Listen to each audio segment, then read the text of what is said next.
असलम इबरार अहमद अपनी नगरी चैनल थू ते अज असां मौजूद हाँ टांगरी बाला विच जिथे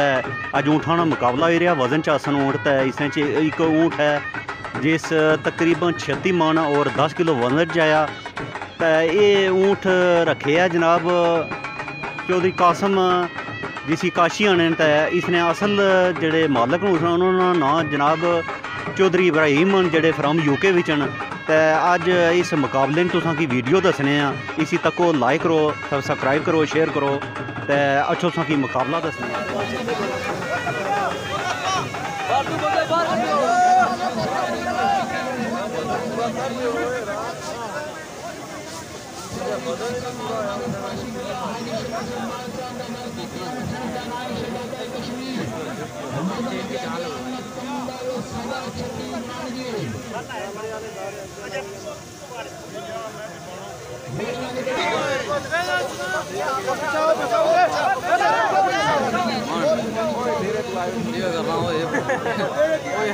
किनारे